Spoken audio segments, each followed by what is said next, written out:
The elevator doors were about to close when everything went dark. Complete blackout.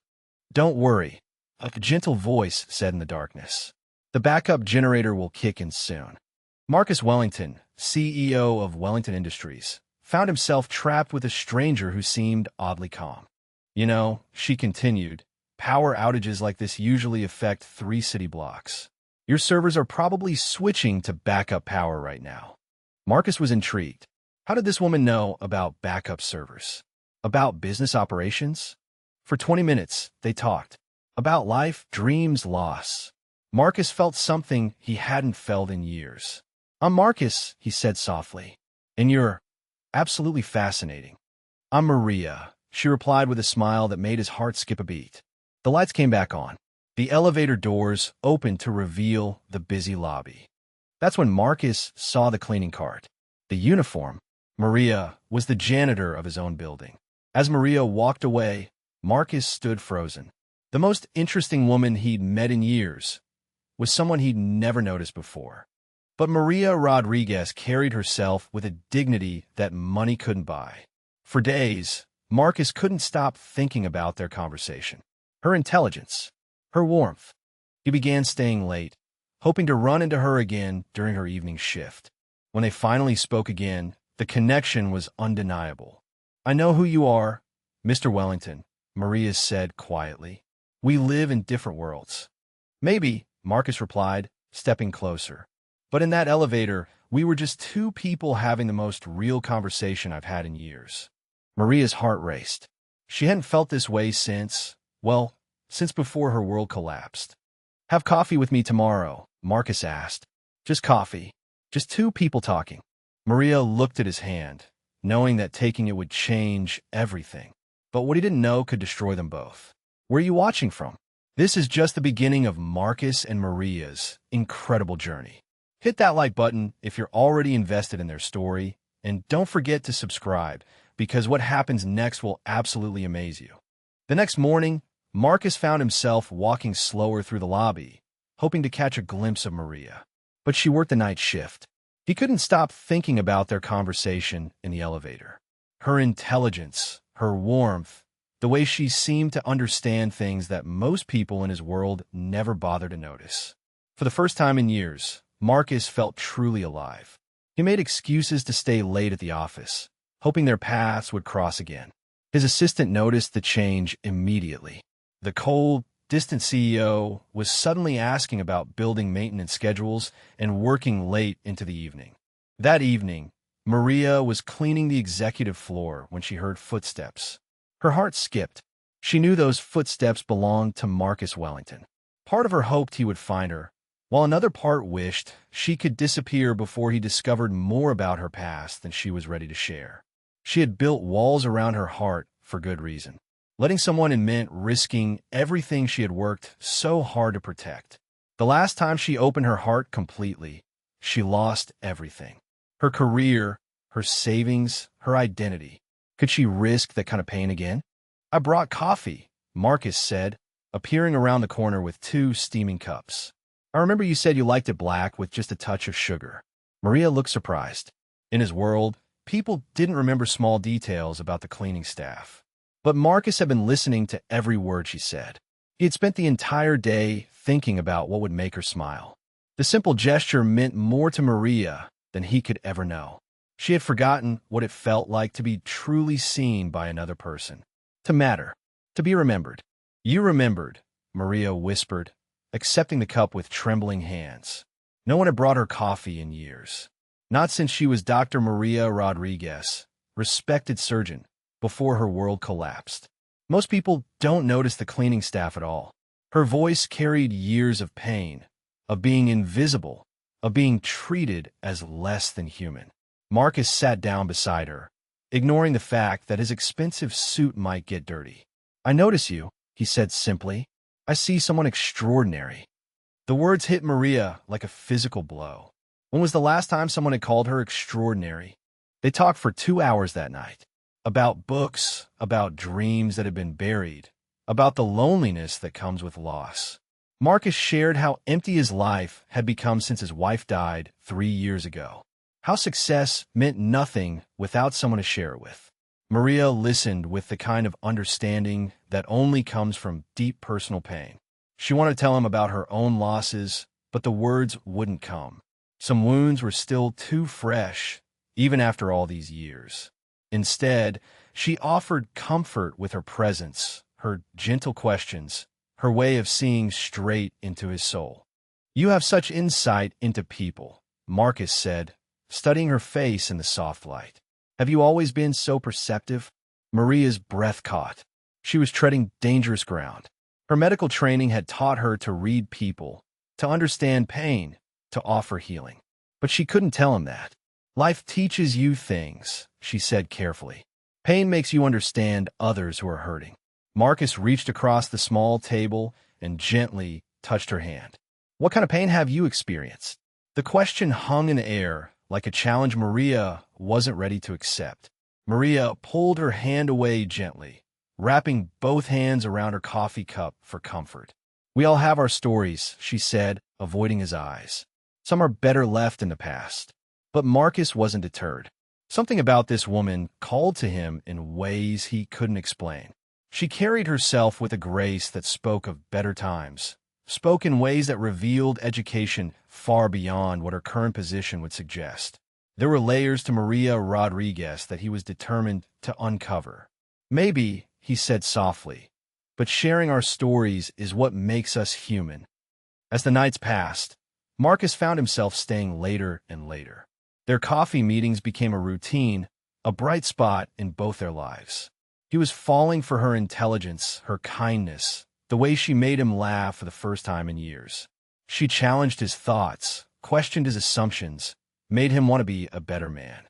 It didn't matter to him that she cleaned offices for a living. What mattered was the way his heart raced when he heard her footsteps in the hallway. What mattered was the way she looked at him like he was just Marcus, not Marcus Wellington, billionaire CEO. Maria was fighting a losing battle against her own heart. Despite every wall she had built, despite every reason she had to protect herself, she was falling in love with Marcus Wellington. He was nothing like the entitled rich men she had expected. He was kind, genuinely interested in her thoughts, respectful of her boundaries. When he looked at her, she forgot about the cleaning uniform, forgot about her fallen status. She felt like the accomplished woman she used to be. 4 stolen hours each night, she allowed herself to dream that maybe, just maybe, love was possible again. "Maria," Marcus said one evening, his voice serious, "I need you to know something. These conversations we share, this time together, it's become the best part of my day, the best part of my life." Maria's heart hammered against her ribs. "Marcus, we live in different worlds," she whispered. "Do we?" he asked, stepping closer. "Because when I'm with you, I don't see a cleaning lady. I see a woman who makes me want to be worthy of her smile." The walls around Maria's heart began to crumble. She was in love with Marcus Wellington, and there was no going back. 5 years earlier, Dr. Maria Rodriguez was one of Chicago's most promising surgeons. She had dedicated her life to saving others, working 18-hour days at Northwestern Memorial Hospital. Her colleagues respected her skill, her patients trusted her completely, and her future seemed limitless. Maria had everything she had ever dreamed of: a successful career, financial security, and a deep satisfaction that came from healing people. She was living the life she had worked so hard to build since medical school. Then her mother, Elena Rodriguez, was diagnosed with stage 4 pancreatic cancer. The doctors gave her 6 months to live. "Mija," her mother whispered, gripping Maria's hand in the hospital bed, "I'm not afraid to die. I'm afraid of leaving you alone." Maria's world shifted in that moment. Everything that had seemed important before suddenly meant nothing. Her mother was the only family she had left, the woman who had sacrificed everything to put Maria through medical school. There was no decision to make. Maria would do whatever it took to save her. Maria threw herself into research, consulting with specialists across the country. She learned about experimental treatments in Germany, cutting-edge immunotherapy in Japan, clinical trials that might give her mother a chance. But every option came with astronomical costs that insurance wouldn't cover. The treatment in Germany alone would cost $300,000. Maria didn't hesitate. She mortgaged her house, liquidated her retirement accounts, borrowed against her future earnings. Money was just paper compared to her mother's life. She would find a way to pay for everything her mother needed. For 2 years, Maria fought alongside her mother.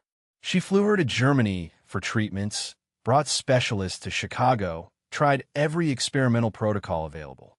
She took unpaid leave from the hospital to care for her mother personally, learning to administer medications, manage pain, provide the kind of around-the-clock care that only love could sustain. Her savings disappeared, then her house, then her car. Maria sold everything she owned and borrowed money from everyone who would lend it. She was a doctor fighting death itself, and she would not surrender. Despite every treatment, every prayer, every sleepless night, Elena Rodriguez died on a quiet Tuesday morning in spring. Maria held her mother's hand as she took her last breath, whispering words of love and promises that she would be okay. But Maria wasn't okay. She was broken, financially ruined, and completely alone. The medical bills totaled over $500,000. The experimental treatments had bought them extra time together, precious months that Maria would never regret, but they hadn't brought the miracle she had prayed for every single day. After the funeral, reality crashed down on Maria like a tidal wave. She had lost her house to foreclosure, defaulted on massive loans, and destroyed her credit trying to save her mother. The hospital had held her position as long as they could, but eventually had to fill it permanently. When Maria tried to return to work, she discovered that her reputation had been damaged by her financial troubles.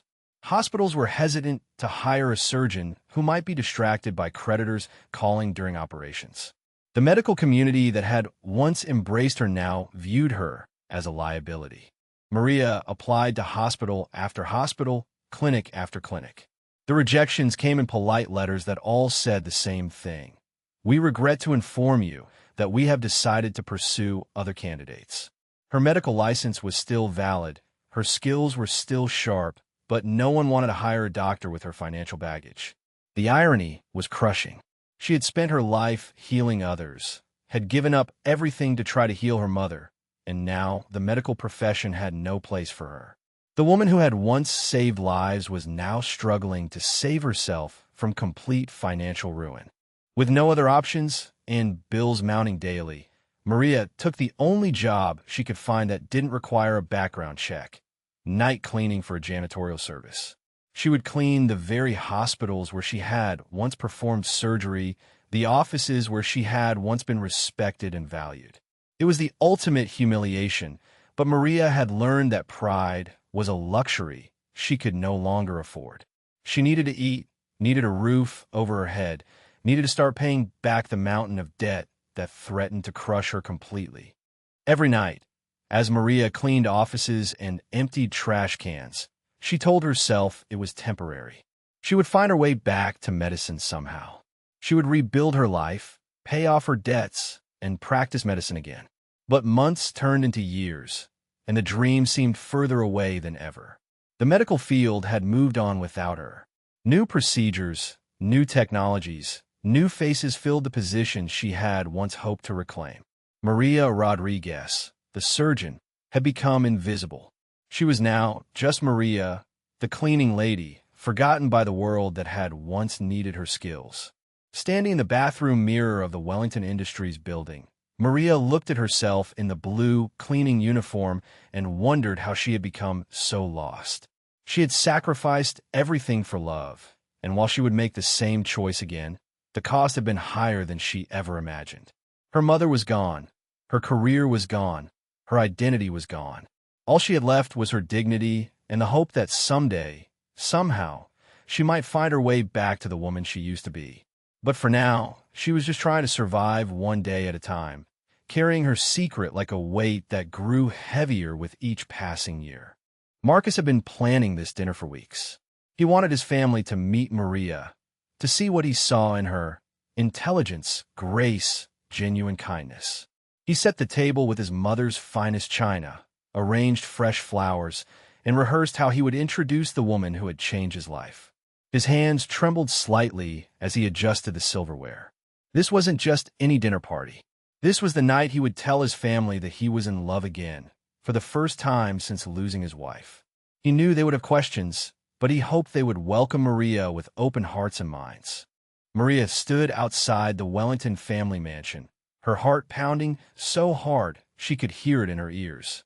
She had borrowed a dress from her neighbor, spent her last $20 on a small bouquet of flowers, and practiced what she would say to Marcus's family. She knew they were wealthy, influential people, but she hoped they would judge her by her character rather than her circumstances.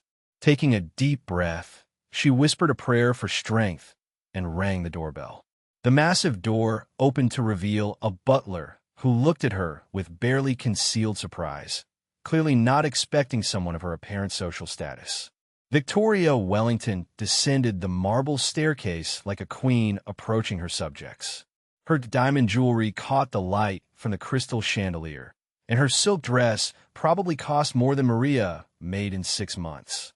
"So," Victoria said, her voice ice-cold as she looked Maria up and down, "you must be the young woman my son has been spending time with." The pause before "spending time with" was loaded with meaning and judgment.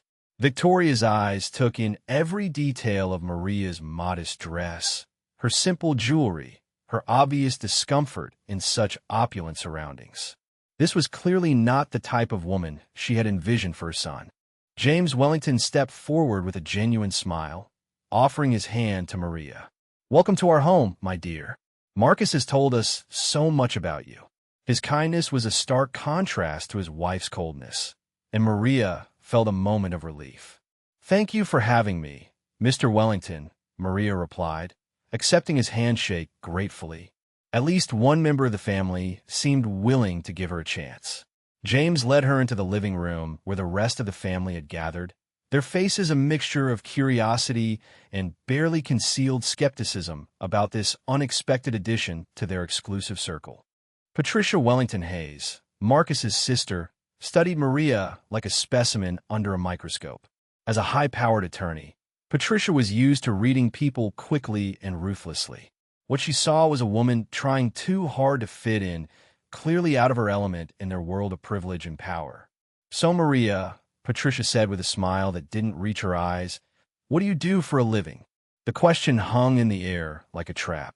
Patricia already suspected that this woman was after Marcus's money, and she was determined to expose her true motives.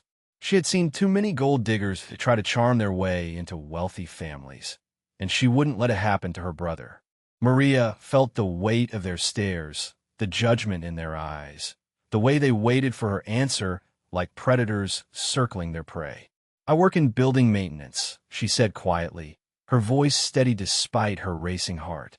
The silence that followed was deafening. Victoria's face showed pure horror, Patricia's showed vindicated suspicion, and even James looked taken aback. Marcus reached for Maria's hand, but she could see the embarrassment in his eyes, the realization that his family's reaction was even worse than he had feared. "Building maintenance?" Victoria repeated, her voice rising with each syllable. "You mean you're a janitor?" "Marcus Wellington," Victoria gasped, placing her hand dramatically over her heart as if she might faint. "Please tell me this is some kind of joke. You cannot possibly be serious about a cleaning woman." Her voice dripped with disdain and disbelief. "Do you have any idea what people will say? What this will do to our family's reputation? We have a standing in this community, obligations, expectations." She paced around the room like a caged animal, her silk dress rustling with her agitated movements. "Your father and I have spent decades building the Wellington name, and you want to throw it all away for someone who cleans toilets for a living?" Patricia stood up abruptly, her lawyer instincts taking over completely. "This is exactly what I was afraid of," she declared, pointing an accusing finger at Maria. "You're nothing but a gold digger who saw an opportunity and took it. How long have you been planning this? How long have you been studying my brother, learning his weaknesses, figuring out how to manipulate him?" Her voice was sharp and cutting, honed by years of courtroom battles. "Let me guess, you have some sob story about hard times, maybe a sick relative, something to make him feel sorry for you. I've seen this playbook before. and I won't let you destroy my family. That's enough, Marcus roared, his voice echoing through the mansion's grand rooms. His face was red with anger and embarrassment, not at Maria, but at his family's cruel behavior. Maria is a good, honest, hardworking woman who has shown me more kindness and understanding than anyone in this room has in years. He moved closer to Maria, placing his arm around her shoulders protectively. I don't care what she does for a living. I care about who she is as a person, something you all seem incapable of seeing past your own prejudice and snobbery. The family stared at him in shock, and used to seeing Marcus stand up to them so forcefully. Maria stood slowly, her dignity intact despite the humiliation burning in her chest. "Thank you for dinner," she said quietly, her voice steady and graceful despite the tears threatening to fall. "I can see that my presence here is unwelcome." She looked directly at Victoria, then Patricia, her warm brown eyes holding no anger, only sadness. "I never asked Marcus for anything except his friendship. I'm sorry that my circumstances offend you, but I won't apologize for honest work or for caring about your son." She turned to Marcus, placed a gentle hand on his cheek, and whispered, "I should go." As she walked toward the door, her head held high, the Wellington family watched a woman display more class and dignity than they had shown all evening. 2 weeks after the disastrous dinner, Patricia Wellington Hayes sat in her corner office, plotting her next move. She couldn't let her brother throw away everything their family had built for a janitor. "Sarah, I need you to send an invitation to Maria Rodriguez," she told her assistant over the phone, her voice dripping with false sweetness. "Tell her it's for our annual Children's Hospital Charity Gala. Make it sound very official and important." Patricia smiled coldly as she hung up. This would be the perfect opportunity to show Maria exactly where she belonged in their world. She would invite her to serve at the event, not attend it. The humiliation would be so complete that Maria would surely disappear from Marcus's life forever. Maria stared at the gold-embossed invitation in disbelief. The Wellington Children's Hospital Charity Gala. Patricia had personally invited her to attend what appeared to be one of Chicago's most prestigious social events. Maybe she's trying to make amends, Maria whispered to herself, though something in her gut told her to be cautious. She had seen the hatred in Patricia's eyes at dinner, but perhaps family pressure had convinced her to give Maria a chance. Against her better judgment, Maria decided to attend. She spent her entire paycheck on a simple black dress from a discount store and borrowed shoes from her neighbor. She wanted to show the Wellington family that she could belong in their world, even if just for one evening. The charity gala was everything Maria had imagined and more. The ballroom of the Palmer House Hotel glittered with crystal chandeliers, fresh flowers, and Chicago's elite dressed in designer gowns worth more than most people's cars. Maria felt underdressed and out of place, but she held her head high as she entered. She spotted Marcus across the room, looking handsome in his tuxedo, deep in conversation with potential donors. When their eyes met, his face lit up with surprise and joy. He had no idea Patricia had invited her, and Maria could see the genuine happiness in his smile as he began making his way toward her through the crowd of wealthy guests. "Maria, how wonderful that you could make it," Patricia said, appearing at Maria's side with a smile that looked more like a shark baring its teeth. "I'm so glad you're here. We have such an important role for you this evening." Maria's stomach dropped as she noticed Patricia's tone, the way other guests were starting to stare. "A role?" Maria asked cautiously. "Oh yes," Patricia continued loudly, ensuring nearby guests could hear every word. "We always need extra help serving drinks and clearing tables at these events. The regular staff gets so overwhelmed, and we thought you'd be perfect for it. After all, cleaning and serving is what you do best, isn't it?" The cruel emphasis on her words made several guests gasp and whisper among themselves. The color drained from Maria's face as she realized the trap she had walked into. Patricia had never intended to treat her as a guest. She had been invited to work, to serve the very people who were now staring at her with mixtures of pity, amusement, and disdain. I thought I was invited as a guest," Maria said quietly, her voice barely audible over the classical music and chatter. A guest. Patricia laughed loudly, drawing even more attention. Oh, my dear, surely you didn't think you belonged here as an actual attendee? This gala costs $5,000 per plate. That's probably more than you make in 6 months. The nearby guests began whispering more urgently, some pulling out their phones to capture what was clearly becoming a scene. Victoria Wellington glided over with several of her society friends, all wearing expressions of barely contained glee at the unfolding drama. "Patricia, darling, what seems to be the commotion?" she asked with false concern, though her eyes sparkled with malicious satisfaction. "Oh, mother, it's just a small misunderstanding. Miss Rodriguez here thought she was attending the gala as a guest rather than working it."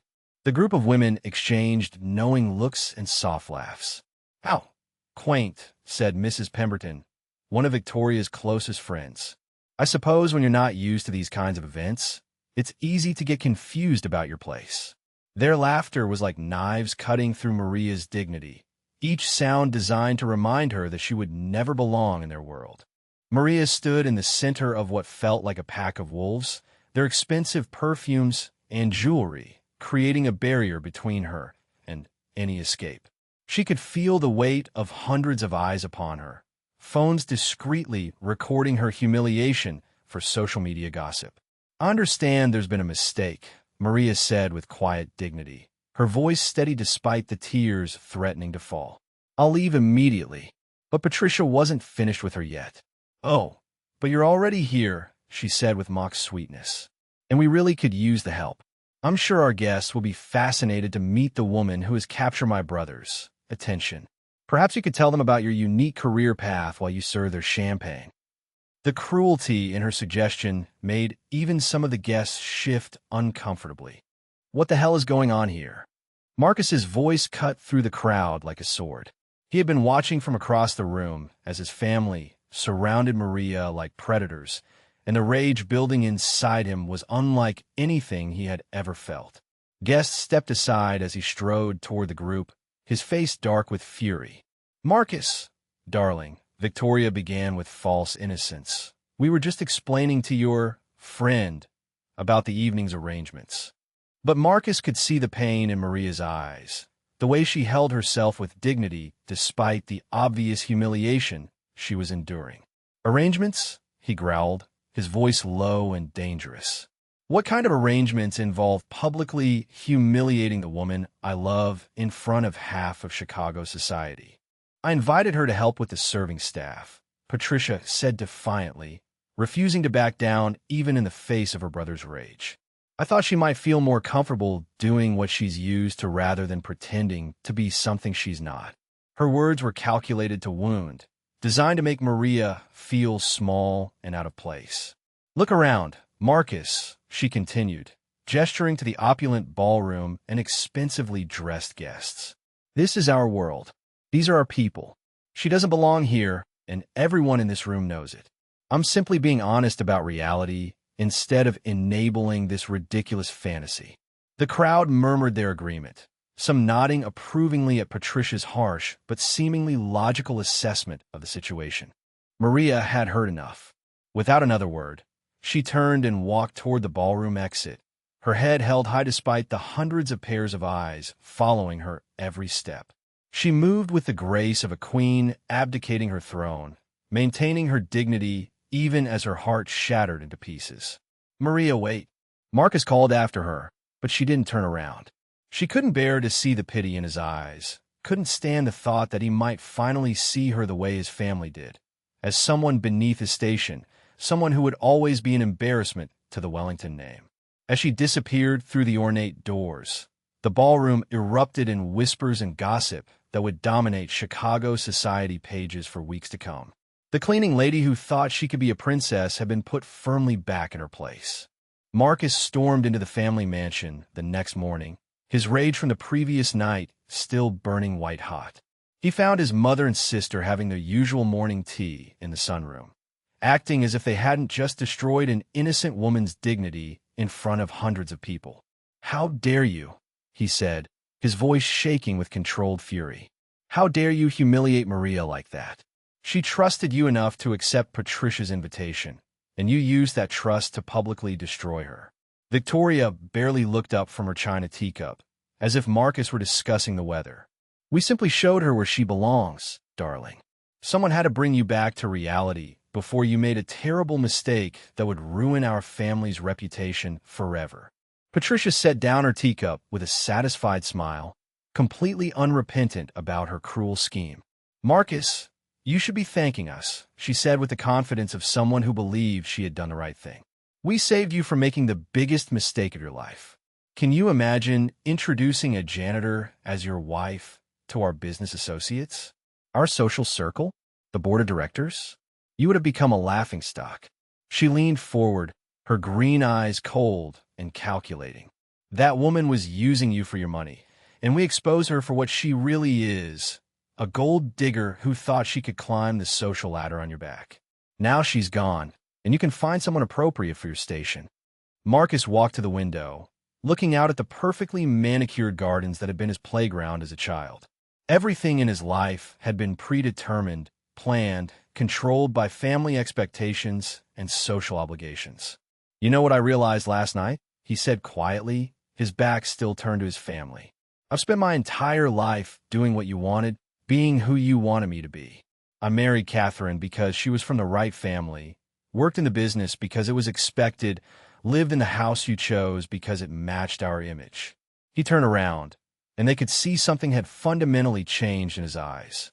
But with Maria, for the first time in my life, I felt like myself. Not Marcus Wellington the heir, not Marcus Wellington the CEO. Just Marcus. Just a man in love. Love. Victoria scoffed, rising from her chair with theatrical outrage. You call this infatuation love? Marcus, you're 45 years old, not some teenager with his first crush. This woman has obviously manipulated you, played on your loneliness after Catherine's death. Can't you see how perfectly she positioned herself? The poor, struggling cleaning lady who just happened to be working in your building, who just happened to be trapped in an elevator with you. She paced around the room like a prosecutor making her closing argument. Real love is between equals, between people from the same world who understand each other's responsibilities and obligations. What you have with this woman is nothing more than misguided pity and physical attraction. You're wrong, Marcus said firmly, his voice growing stronger with each word. Maria never asked me for anything. Not money, not gifts, not promises of a better life. She actually tried to push me away because she knew we came from different worlds. But real love isn't about bank accounts or social status or whether someone went to the right schools. He looked directly at his mother, then his sister, making sure they understood every word. Real love is about finding someone who sees your soul, who makes you want to be better than you are, who stand by you not because of what you have, but because of who you are. Maria gave me that. She gave me hope again, laughter again, purpose again. And you destroyed it with your cruelty and snobbery. Purpose? Patricia laughed harshly, standing up and pointing an accusing finger at her brother. Your purpose is to this family, to the business our grandfather built, to the legacy we're supposed to preserve. You want to throw all of that away for some woman you've known for a few months? A woman who couldn't even afford the dress she wore to the gala. Her voice rose with each accusation. Wake up, Marcus. She's playing a long game, making you think she doesn't want your money so that when you finally offer it, you'll think it was your idea. I've seen this strategy in divorce court 100 times. The humble, selfless woman who never asked for anything somehow ends up with half of everything in the settlement. James Wellington entered the sunroom, having heard the raised voices from his study. What's all this shouting about? He asked, though he suspected he already knew. The previous night's events had troubled him more than he cared to admit. While he hadn't expected Marcus to fall for someone from such a different background, he had been genuinely disturbed by the cruel way Victoria and Patricia had treated Maria. We're trying to talk sense into your son, Victoria said sharply. He's determined to throw away everything we've built for this cleaning woman. James looked at Marcus, seeing something in his son's eyes that he hadn't seen since Catherine died. True happiness. Maybe, James said quietly, we should consider the possibility that Marcus knows his own heart better than we do. Victoria whirled on her husband with fury that surprised even Patricia. "Don't you dare take his side in this madness, James Wellington. We have worked too hard, sacrificed too much, to watch our son destroy everything for some inappropriate infatuation." Her voice was shrill with desperation now, the carefully controlled mask slipping to reveal the panic underneath. What will the Pemberton family think? The Ashfords? The entire board of directors? Our charity committees? We'll be the laughingstock of Chicago society. No one will take us seriously again if Marcus marries beneath his station. The Wellington name will become a joke, associated with scandal and poor judgment. She was spiraling now, her worst fears about social humiliation consuming her rational thought. Marcus stood tall, his decision crystallizing with absolute clarity. "Then let them laugh," he said with quiet strength that surprised everyone in the room. "Let them gossip and judge and whisper behind their champagne glasses. I would rather be happy with Maria than miserable with your approval." He looked around the room at the family that had shaped his entire life, seeing them clearly for perhaps the first time. The Wellington name means nothing if we use it to hurt innocent people. Our money means nothing if we use it to buy superiority over others. Our social status means nothing if it requires us to be cruel and heartless. His voice grew stronger with conviction. "I choose love over legacy. I choose Maria over your expectations. And if that means you disown me, then so be it." Without another word, Marcus walked toward the door, leaving his stunned family behind. "Where are you going?" Victoria called after him, her voice cracking with desperation. "To find Maria," Marcus replied without turning around. "To tell her that I love her, that I'm sorry for my family's cruelty, and to ask her to marry me. Because life is too short to spend it with people who value appearances more than hearts." As he reached the door, he paused and looked back one final time. "When you're ready to apologize to Maria and welcome her into this family with the respect she deserves, you know where to find me. Until then, I have nothing more to say to any of you." The door closed behind him with a finality that echoed through the mansion, leaving the Wellington family to face the consequences of their cruelty and the possibility that they had just lost Marcus forever. Marcus found Maria in her tiny apartment, still wearing the black dress from the gala, tears staining her cheeks. He dropped to one knee and pulled out his grandmother's ring, the same ring his family had demanded he return. Maria's breath caught in her throat. "Maria Rodriguez," he said, his voice thick with emotion, "I don't care about money or social status or what anyone thinks. I care about you, about us, about the life we could build together based on love and respect and genuine partnership." The ring sparkled in the dim light of her small living room, a symbol of everything his family stood against, but everything his heart believed in. "Will you marry me? Will you let me prove that real love is stronger than prejudice, that two hearts can overcome any obstacle when they beat as one?" "Yes," Maria whispered through her tears, her heart overflowing with a happiness she thought she'd never feel again. "Yes, Marcus, I'll marry you." As he slipped the ring onto her finger, she felt like she was stepping into a fairy tale, except this one was real and complicated and would require more courage than any storybook princess ever needed. They held each other in that tiny apartment, surrounded by her few possessions and infinite love, planning a future that would be built on their own terms rather than anyone else's expectations. "It won't be easy," Maria said softly, looking into his eyes. "Your family will never accept me." Marcus kissed her forehead gently. "Then we'll create our own family, based on love and kindness instead of judgment and cruelty." 3 weeks later, they were married in a small chapel on the south side of Chicago, far from the Wellington family's social circle and elaborate expectations. The church was simple but beautiful, with stained glass windows that cast rainbow patterns on the worn wooden pews.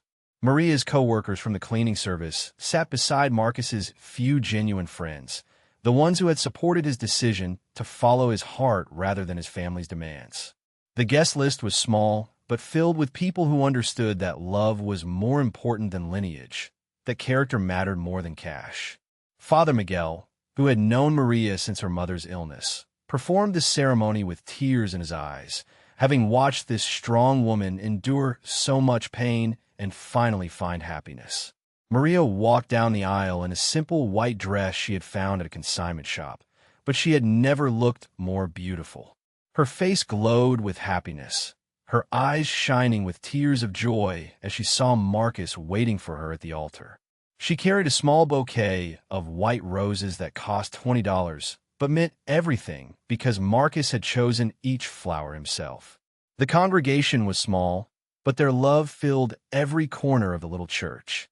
Mrs. Chun from the cleaning service dabbed her eyes with a tissue, whispering to her husband about how Maria deserved all the happiness in the world.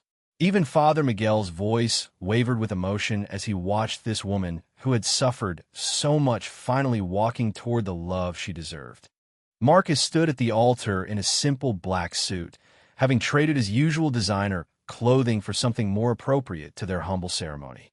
His eyes never left Maria's face as she walked toward him, and everyone in the church could see the pure love radiating from him. He had given up his inheritance, his family's approval, his place in Chicago society, but standing there watching Maria approach, he knew he had gained something infinitely more valuable. "She's beautiful," whispered Dr. Patterson, one of Marcus's few friends who had supported the marriage.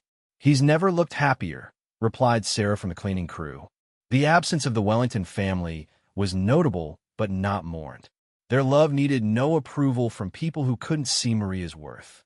"Marcus," Maria said, her voice clear and strong despite her tears, "you saw me when I was invisible to the world. You loved me when I couldn't love myself. You chose me over everything else in your life, and I promise to spend every day proving myself worthy of that choice." Her vows were simple but profound, spoken from a heart that had known loss and found hope again. Marcus took her hands, his own voice thick with emotion. "Maria, you taught me that real wealth isn't measured in dollars, but in moments of genuine connection. You show me that true nobility comes from kindness, not bloodlines. I promise to love you, honor you, and stand by you no matter what storms we face together." Their vows echoed through the small church, witnessed by people who understood the courage it took to choose love over convention. When Father Miguel pronounced them husband and wife, their kiss was filled with all the love they had discovered, all the obstacles they had overcome, and all the hope they shared for their future together. The small congregation erupted in applause and cheers, their joy genuine and heartfelt. Mrs. Chun threw rice from a small bag she had brought, laughing through her tears.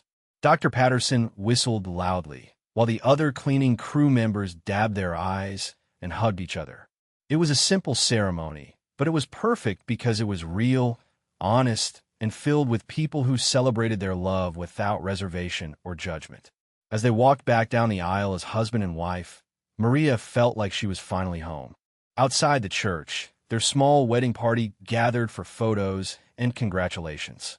Marcus had arranged for a photographer, not because they needed elaborate wedding pictures, but because he wanted to capture this moment of pure happiness. "Where will you go for your honeymoon?" asked Mrs. Chun, beaming at the happy couple. Marcus and Maria exchanged glances and laughed. "The lake house upstate," Marcus replied.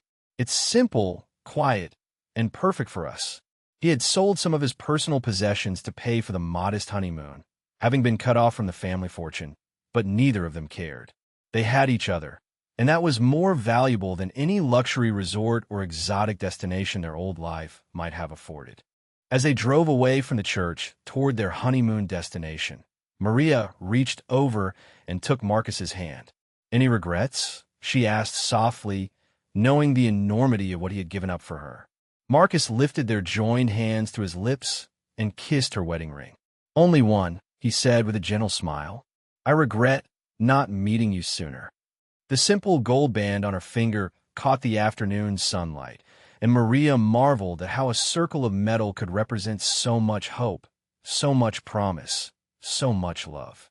They had started their marriage with almost nothing except their love for each other, but somehow that felt like everything they needed. The road ahead stretched before them, uncertain but filled with possibility. Their honeymoon was spent at a small lake house that Marcus had rented with the last of his personal savings. It was rustic and simple, nothing like the luxury resorts the Wellington family would have expected, but it was perfect for them. They spent their days talking, walking by the lake, cooking simple meals together, and dreaming about their future. "I want to go back to medicine someday," Maria confessed one evening as they sat on the porch watching the sunset. "I want to help people again, to use my skills for something meaningful." Marcus pulled her closer, his arm tightening around her shoulders. "We'll find a way," he promised. "Whatever dreams you have, whatever goals you want to pursue, we'll make them happen together." As the sun set over the lake, painting the sky in brilliant oranges and pinks, they knew their real life was just beginning. 6 months after their wedding, Marcus and Maria were volunteering at Children's Memorial Hospital, reading to young patients and bringing them small gifts. It had become their weekly tradition, a way to give back to the community that had embraced them when Marcus's own family had turned away. Maria moved through the pediatric ward with natural grace, her gentle manner calming frightened children and worried parents alike. Marcus watched in amazement as she seemed to know exactly what each child needed: a story, a joke, a quiet moment of understanding. "You're incredible with them," he whispered as they walked down the hallway. "It's like you have some kind of medical intuition." Maria's smile faltered slightly, the weight of her secret pressing against her chest like a physical pain. "Maria? Maria Rodriguez?" A familiar voice called from behind them. They turned to see Dr. Robert Anderson, head of pediatric surgery, staring at Maria with a mixture of shock and disbelief. Maria's face went pale, her hand instinctively reaching for Marcus's arm for support. She had hoped this day would never come, that she could keep her past buried forever. "Dr. Anderson," she said quietly, her voice barely audible over the bustling hospital sounds. Marcus looked between them, confusion evident on his face. "You know each other?" he asked. Dr. Anderson continued to stare at Maria, his mind clearly racing as he processed what he was seeing. "Know each other," he repeated slowly. "Marcus, do you have any idea who your wife really is?" Marcus felt his world beginning to shift, though he didn't yet understand why. "What do you mean?" he asked, looking between Maria's stricken face and Dr. Anderson's amazed expression. "Maria worked in building maintenance. We met at my office building." Dr. Anderson shook his head slowly, a smile of wonder spreading across his face. "Building maintenance? Marcus, this woman standing beside you is one of the most brilliant surgeons I've ever had the privilege of working with. Dr. Maria Rodriguez saved more lives in 5 years than most doctors save in their entire careers." The words hit Marcus like a physical blow. He stared at his wife, seeing her in an entirely new light, understanding suddenly flooding through him like a revelation that changed everything he thought he knew about the woman he loved. Maria's eyes filled with tears as her carefully guarded secret was exposed in the most public way possible. "Marcus, I can't explain," she whispered, her voice breaking with the weight of months of hidden truth. She had dreaded this moment, knowing that when Marcus learned about her past, he might feel betrayed by her deception. "I wanted to tell you, I tried so many times, but I was afraid you'd think I was lying, or that I was trying to impress you, or that you'd pity me even more than you already did." Her hands trembled as she reached for him, desperate to make him understand. "I wasn't trying to deceive you, Marcus. I couldn't bear to talk about who I used to be when that person felt so far away, so lost to me forever." "Lost?" Dr. Anderson interjected, his voice filled with genuine emotion. "Maria, you were never lost. You were a beacon of hope for every patient who walked through these doors. You pioneered a new technique for pediatric heart surgery that's still being used today. You worked 70-hour weeks, often sleeping in the on-call room, because you refused to leave when a child was in critical condition." He turned to Marcus, his eyes shining with respect. "Your wife once performed an emergency surgery during a blackout, using only flashlights and her incredible skill. She saved that child's life when any other surgeon would have said it was impossible. The medical journals wrote articles about her dedication, her innovation, her compassion. Other hospital staff were beginning to notice the conversation, some recognizing Maria, despite the years that had passed. Marcus stood frozen, his mind reeling as he tried to process this revelation about the woman he thought he knew completely. The intelligence he had admired, the way she seemed to understand medical concepts, her intuitive way with sick children, her composure under pressure. It all made perfect sense now. "You're a doctor," he said slowly, the words feeling strange on his tongue. "You're a brilliant surgeon, and you never told me." He wasn't angry, just stunned by the magnitude of what she had kept hidden. "All this time, when my family was calling you inferior, when they were treating you like you were beneath us, you were actually more accomplished than any of them. You had achieved more, helped more people, made more of a difference in the world than our entire family combined. I lost everything trying to save my mother," Maria said through her tears, the whole story finally pouring out in the hospital corridor where she had once belonged. "Every penny, every possession, every connection I had in the medical world. When she died, I had nothing left, and no hospital would hire me because of my financial troubles. I went from being Dr. Rodriguez to being just another cleaning lady trying to survive." Her voice broke with the pain of those lost years. "I didn't know how to tell you that I used to be someone important, someone respected, when I felt like such a failure. How do you explain that you once saved lives for a living when you're emptying trash cans to pay rent?" The gathered medical staff listened with expressions of understanding and compassion, many remembering the dedicated doctor she had been. Dr. Anderson looked around at the gathering crowd of nurses, residents, and doctors, many of whom were too young to remember Maria's time at the hospital. "Everyone needs to understand something," he announced, his voice carrying the authority of his position. "This woman sacrificed her entire career, her financial security, her professional reputation, to care for her dying mother. She chose love over success, family over fortune, compassion over career advancement. And even after losing everything, she never became bitter or angry. She continued to serve others in whatever way she could." His words carried through the corridor, and several of the older staff members began to nod in recognition, finally placing the face they had almost forgotten. "If that's not the definition of heroism, I don't know what is." Marcus pulled Maria into his arms, holding her tightly as understanding and admiration flooded through him. "You incredible, amazing woman," he whispered into her hair. "You gave up everything for love, just like I did for you. No wonder I fell so hard for you. I recognized a kindred spirit, someone else who understood that people matter more than prestige." He pulled back to look into her eyes, his own shining with tears. "I'm not upset that you didn't tell me. I'm in awe of your strength, your sacrifice, your ability to rebuild your life from nothing. My family thought they were humiliating a cleaning lady, but they were actually attacking one of the most accomplished women in Chicago. The irony is almost too perfect." His love for her had only deepened with this revelation, understanding now that her humility had come from genuine loss, not deception. As word spread through the hospital that Dr. Maria Rodriguez had returned, more and more staff members gathered to see the surgeon who had once been a legend in these halls. "Dr. Rodriguez," a young resident said respectfully, "I studied your heart surgery techniques in medical school. You're the reason I went into pediatric surgery." Maria looked around at the faces surrounding her, some familiar, some new, all showing the kind of respect and recognition she hadn't experienced in years. "Would you consider coming back?" Dr. Anderson asked quietly. "We could use someone with your skills and experience.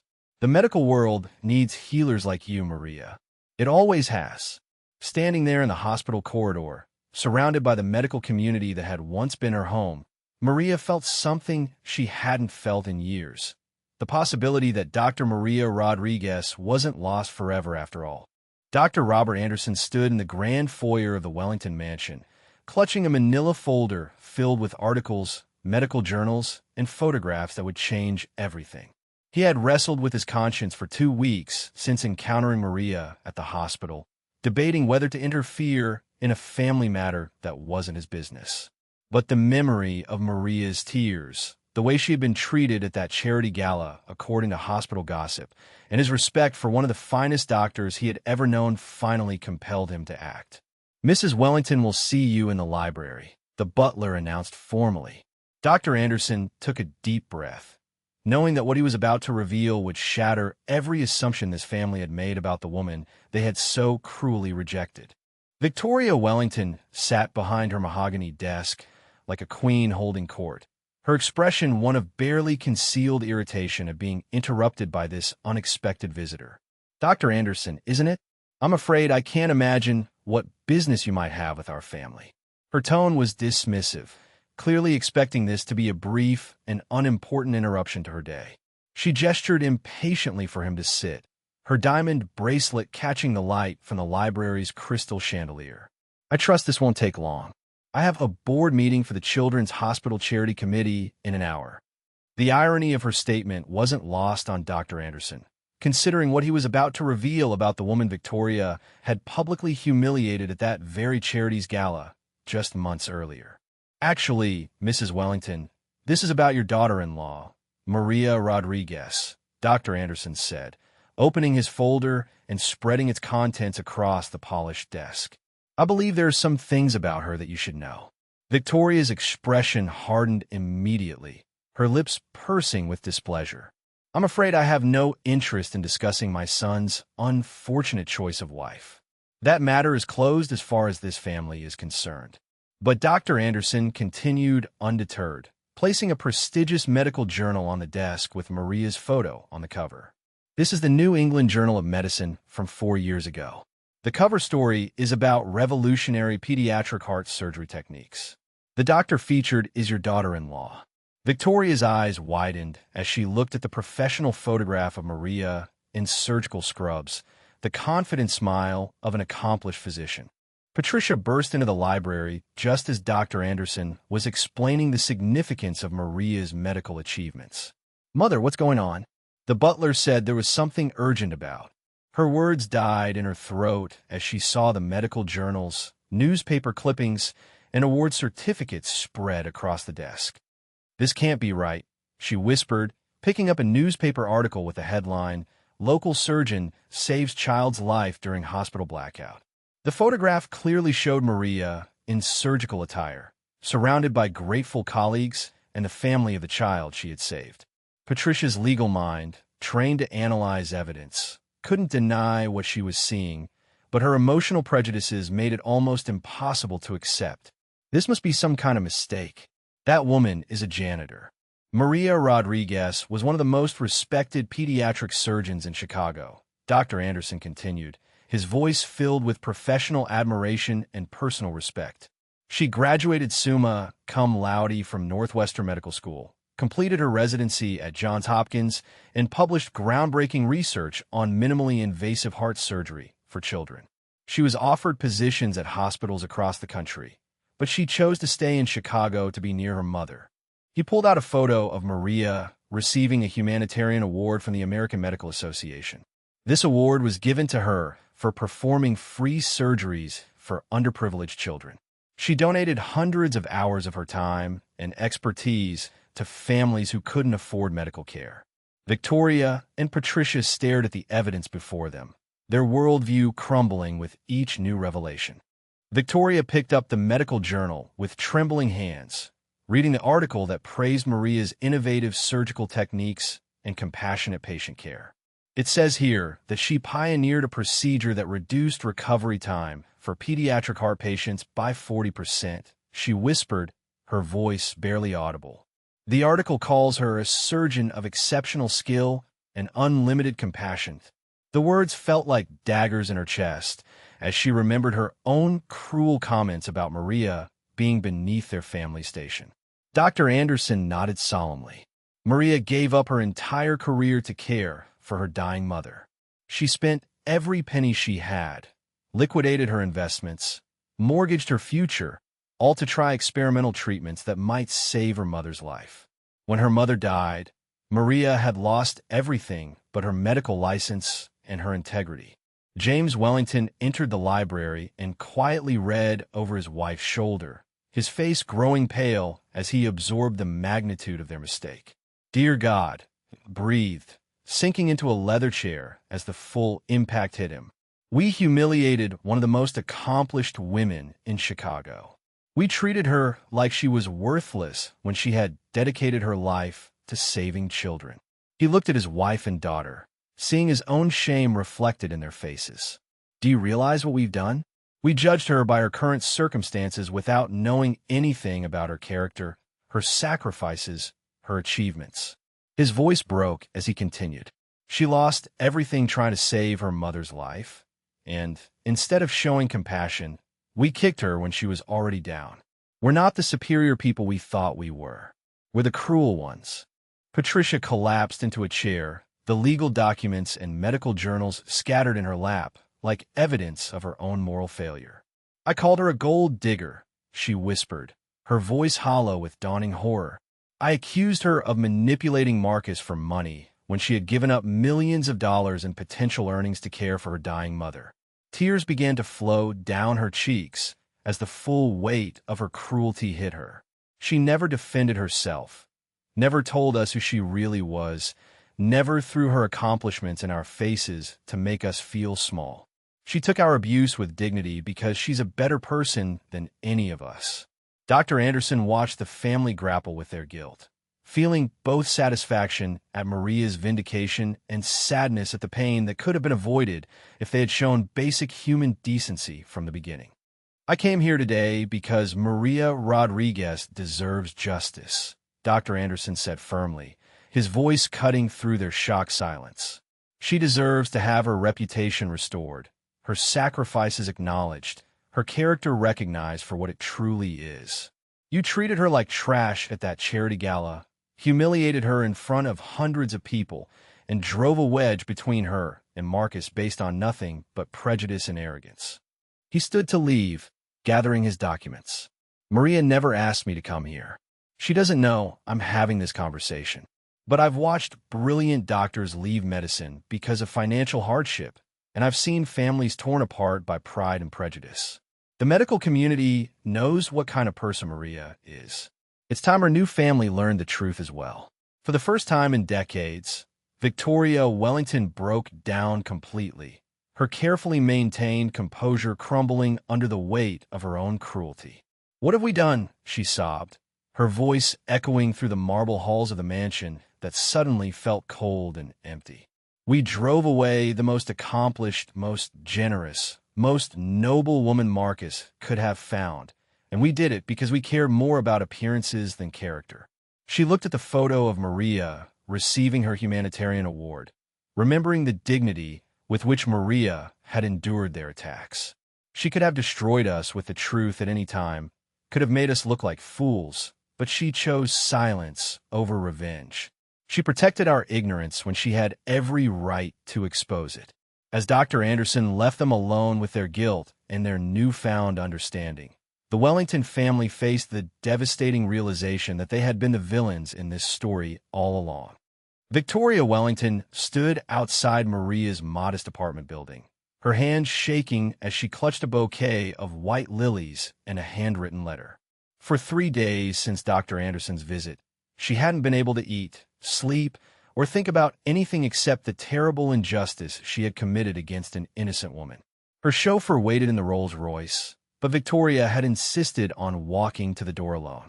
This was something she had to do personally, no matter how humiliating it might be for someone of her social standing to beg forgiveness from a woman she had once considered beneath her notice. Taking a deep breath that felt like swallowing her pride whole, she pressed the buzzer and waited for the conversation that would either begin to heal the damage she had caused or confirm that some wounds are too deep to ever forgive. Maria opened her apartment door expecting to see her neighbor, but instead found Victoria Wellington standing in the hallway like a vision from another world.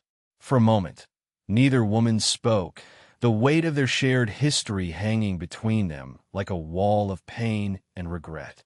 "Mrs. Wellington," Maria said quietly, her voice carefully neutral despite the racing of her heart.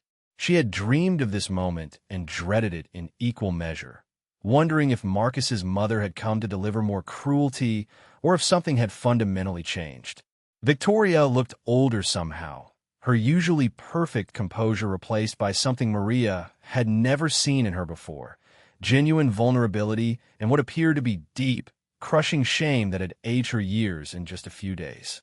"Maria," Victoria began, her voice breaking immediately as tears she had been holding back for days finally spilled over. I came to—" She couldn't finish the sentence, overwhelmed by the magnitude of her own cruelty and the impossibility of adequately expressing her remorse. Instead, she held out the flowers with trembling hands, her expensive jewelry seeming gaudy and meaningless in the face of Maria's simple dignity. "Dr. Anderson told us the truth about who you are, about what you sacrificed, about the incredible woman my son married while we were too blind and prejudiced to see it." Her voice cracked completely as she continued. "I came to beg your forgiveness, though I know I have no right to ask for it. We were monstrous to you, and I don't know how to live with what we've done." Patricia appeared behind her mother, her own face streaked with tears and her usual confident demeanor completely shattered. "Maria, I'm so sorry," she whispered, her voice barely audible in the narrow hallway. "I said terrible things to you, accused you of awful motives, treated you like you were worthless when you're actually one of the most accomplished people I've ever met." Her legal training had taught her to be articulate under pressure, but now she struggled to find words adequate to express her shame. "I spent my whole career fighting for justice, and I was the one committing injustice. You saved children's lives while I was destroying reputations in courtrooms. You sacrificed everything for love while I was protecting privilege and prejudice." She looked at Maria with genuine remorse that transformed her entire face. "I don't deserve your forgiveness, but I'm begging for it anyway."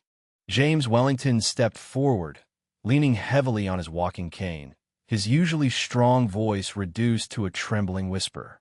"My dear girl," he said, using the term of endearment he had never offered before, "we failed you in every possible way. We failed as human beings, as Christians, as people who claim to value character and integrity." His eyes, usually sharp with business acumen, were soft with regret and genuine affection. "You showed us grace when we showed you cruelty. You maintained your dignity when we tried to strip it away. You protected our ignorance when you could have exposed our hypocrisy." He reached out tentatively, as if asking permission to touch her hand. "I've spent 70 years learning about business and society, but you taught me more about true nobility in one evening than I learned in all those decades. Please, if there's any possibility of redemption for this foolish old man, tell me how I can earn it." Maria stepped back from her doorway, silently inviting the Wellington family into her small apartment. The contrast between their wealth and her modest surroundings was stark, but somehow it no longer seemed to matter to any of them. "Please come in," she said softly, her natural grace evident even in this difficult moment. As they entered her simple living room with its second-hand furniture and small television, Victoria looked around with new eyes, seeing not poverty, but the home of someone who had chosen love over material possessions, someone who had rebuilt her life from nothing through sheer determination and dignity. The medical textbooks on her shelf, the framed photo of her late mother, the simple but clean surroundings told the story of a woman who had never lost her essential character despite losing everything else. In a gesture that shocked everyone, including herself, Victoria Wellington sank to her knees in Maria's living room, her expensive silk dress pooling around her on the worn carpet. "I'm begging you," she said, looking up at Maria with tears streaming down her face. "I'm begging you to forgive a cruel, ignorant old woman who confused money with worth, status with substance. You are everything I should have taught my children to be: compassionate, selfless, strong in the face of adversity." Her voice broke as she continued. "I treated you like trash when you're actually treasure. I try to make you feel small when you're actually the biggest person in any room you enter. Please, please forgive me so that I can live with myself for the rest of my days." The sight of the Wellington matriarch on her knees was something none of them had ever imagined, a complete reversal of power that spoke to the genuine transformation taking place in her heart. Maria immediately knelt down and helped Victoria to her feet, her medical training making her gentle with the older woman's fragile frame. "Mrs. Wellington, Please don't kneel, she said softly, guiding her to the couch. There's nothing to forgive that hasn't already been forgiven. The simple words carried the weight of genuine grace, the kind of forgiveness that comes not from weakness, but from strength. I understand why you were protective of Marcus, why you were suspicious of my motives. If I had children, I would want to protect them too. She sat across from the family, her hands folded calmly in her lap. We all make mistakes when we're afraid of losing the people we love. What matters is that you're here now, that you've learned the truth, and that we can move forward as a family. Her forgiveness was complete and immediate, offered without conditions or requirements for penance. The apartment door opened and Marcus walked in, stopping in complete shock when he saw his entire family sitting in Maria's living room. For a moment, he couldn't process what he was seeing. His mother, father, and sister, all with tear-streaked faces, sitting peacefully with a wife they had rejected and humiliated. "What's happening here?" he asked cautiously, looking between Maria and his family. Victoria stood up immediately, rushing to embrace her son for the first time since his wedding. "We came to apologize," she said, her voice muffled against his shoulder. "We came to beg Maria's forgiveness and to ask if there's any way we could be a real family again." Marcus looked over his mother's shoulder at Maria, who nodded with a gentle smile that told him everything had been forgiven. "Dr. Anderson told us the truth about who Maria really is," Patricia added quietly. "We know everything now, and we're ashamed of how we treated her." 6 months later, Maria was back in surgery at Children's Memorial Hospital, her medical license restored and her reputation rebuilt stronger than ever. The Wellington family had not only welcomed her completely, but had become her biggest supporters, funding a new wing of the hospital in her honor. Victoria and Patricia now volunteered alongside her, having learned that true fulfillment comes from serving others rather than being served. James had insisted on paying off all of Maria's remaining medical school debt, calling it an investment in healing rather than a gift. As Maria finished her third successful surgery of the day, she found Marcus waiting for her in the hallway with his entire family, all of them beaming with pride. "How did it go, Dr. Wellington?" Victoria asked, using Maria's married name with genuine respect and love. Maria smiled, pulling off her surgical cap to reveal tired but happy eyes. "Perfect," she replied, taking Marcus's hand. "Everything is absolutely perfect. Where are you watching from? What did you think of this incredible journey from prejudice to acceptance, from cruelty to love? If this story touched your heart, please like this video and subscribe for more amazing stories that show how love and forgiveness can transform even the hardest hearts.